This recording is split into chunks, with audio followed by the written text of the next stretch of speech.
God is going to mock your enemies. The day that they mock you was a day that God will mock them and laugh at all of their calamities. Can you imagine a holy, righteous God looking down from heaven and mocking the people who mock you? A day will come when your enemies will say, Lord, have mercy. And God is going to say, Lord, have mercy. God is going to mock them, and God is going to laugh at the calamities of your enemies. The word of God tells us that God is in the heavens laughing. I mean, laughing at your enemies. The traps that they set, God is laughing at the traps that they swear that this is the one that's going to take you out. God is literally laughing at your enemies for every stop that they're trying to put in your way. God is laughing at these people. God is mocking these people. And when they hit a bad spot, God said, I'm going to laugh at your calamities. Not only is God going to mock your adversaries, God said, I'm going to laugh at their calamities. When they fall, God is the one that's going to laugh. Now, as a people of God, when our enemies fall, we're not to laugh at the person that has fallen. This is why God tells us to pray for our enemies and bless those that despitefully use us and say all manner of evil against us falsely. Now, when he say bless, that word means to be envied. That don't mean open the door for your enemies and just invite them in your home to stay over. See, some people do that, but that's not what God meant. You be led to do whatever you want to do, but Bible, that's not what God means. Bless you. God doesn't want you speaking evil about people. He doesn't want you to put your mouth on your enemies, even if they're nasty to you. God said, don't put your mouth on these people in a bad way. God said, just pray for them because they know not what they do. They won't have rest. They won't have peace. You remember Cain and Abel? He slew his brother. And God said, you'll be a wanderer. You're going to be a nomad. And he was afraid. And he told God, when people see me and when they realize what I have done, when they realize I've shed innocent blood, they're going to kill me. And God said, no, you're mine. You belong to me. So I'm going to mark you. And when the man see you, when people see you, they're not going to be able to destroy you because I've marked you. You've been marked by God. There is no devil in Hades that can destroy your life.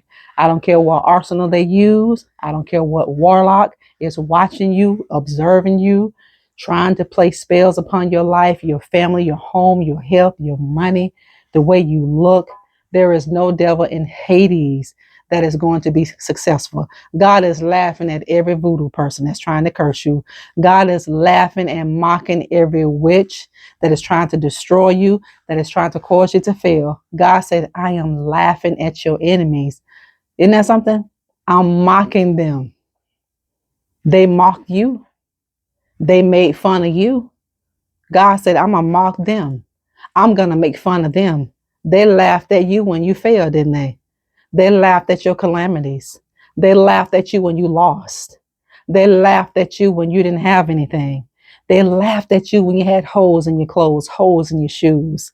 They laughed at you when your car broke down and they saw you side the road.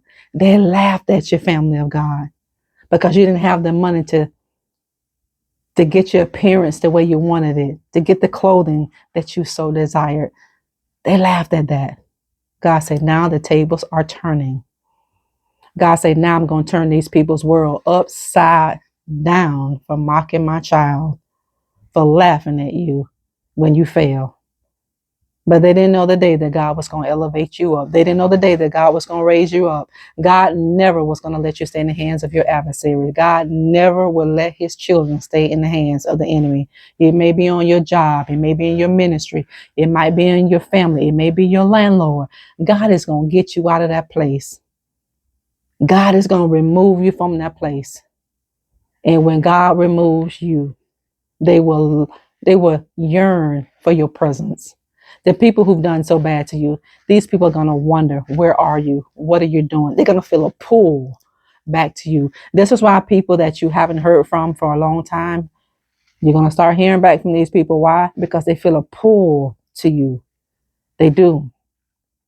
Because everything about you they miss. They miss your conversation. They miss your presence. They miss that light, that spirit that you house. God said, I will mock your enemies and I'm going to laugh at their calamities. They mock you. The things you said to them, they mock you about it. I don't have anything. I can't hardly make it. Here come your enemies. Oh, they say they don't have anything and they don't know how they're going to make it. They mock you just like that. And they snickered about it. They laughed about it. They make jokes about it. But God didn't allow these people to see that the day would come that they will be mocked and their calamities will be laughed at. God is a just God. You're going to reap everything you sow. We all are. Don't put a seed in the ground you don't want to harvest from. God is laughing at every person that put a stumbling block in your way. God will laugh at the person who's trying to sow discord against you, to cause other people who don't know you not to like you, because they're envious, they're jealous, and they're threatened by the anointing that's upon your life. The enemy never comes after a person that has no value, that has no worth.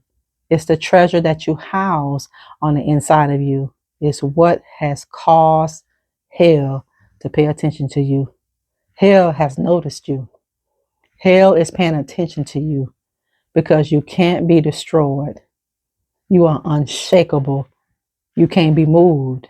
And now God has you in a place where you're unbothered. Because when you know what you know, family, you can sleep, you can rest, you can have peace. But the same thing that people put you through, they're going to live it.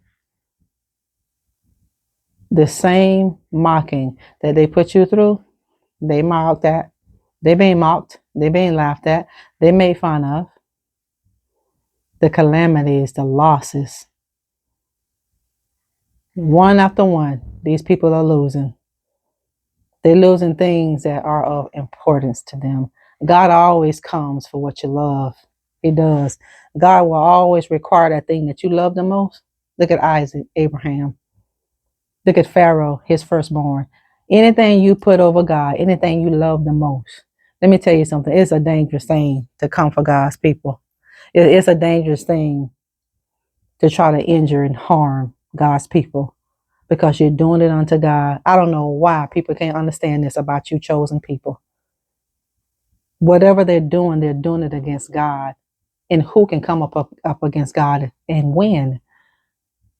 God said, if he is for you, what devil in this world can come up against you and succeed? They didn't succeed.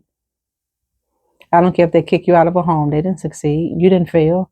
God has a bigger and a better place for you to go to. Whatever you think you lost, God said you got something bigger and better to come. In order to have a new beginning, something has to die. In order for better to come, the wrong has to leave. You want better people in your life? God said, okay, then. He said, chill. I'm letting the wrong people leave. Didn't you pray and tell me to ask me to give you good people? God said, I have to require them to leave. This is why people are going to get an attitude with you all of a sudden. This is why people are going to start ignoring you and ghosting you, because their time is up. Hashtag it, family. It's a fact. Their time is up. See, when we don't know these things, we personalize it. Don't you personalize what you're going through with? This is kingdom. This is about your purpose. They mock you. God said, I'm mocking them. God said, I'm going to laugh at their calamities. God said, I'm going to laugh at your enemies because I know what their end is going to be. Can you imagine people doing everything they can do to get you fired off your job? And it seems like they're successful, don't it? When they call the people where you live and let them know certain things about you that's not true, and the next thing you know, you go to work and you come home, you got a note on your door, and your landlord don't want you there anymore. See, they're laughing at these things. But God said they don't know the calamity that's getting ready to come upon them. It looks like the enemy wins, don't it? No, family. God is just moving you. God is just shifting you around to the right place. That's all God is doing. God is moving you from one place to the next place until you get to the final place where you need to be. You may move 3 times in 6 months, and you might be saying, Lord, have mercy. What is going on? God said, I got to move you. I got to relocate you so you can get to the right people, because the people that I have assigned to you, they about to leave. So I got to get you to this city. I got to get you to this new town. I got to move you out of the country. I got to move you out of the state, because you can't miss this moment. This is your window of opportunity. When the enemy does everything that they know how to do against you, that's a window of opportunity to show you great and mighty things you've never done. And it is evidence to your enemies that you are a person that you should never touch.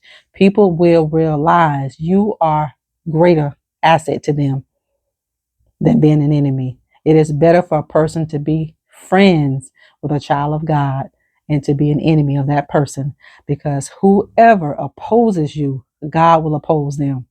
And whoever loves you and blesses you, God said, I'm going to bless and love that person. It's a dangerous thing to touch a child of God and to try to call yourself to put a stumbling block in God's children's way. You are putting a stumbling block in your own way.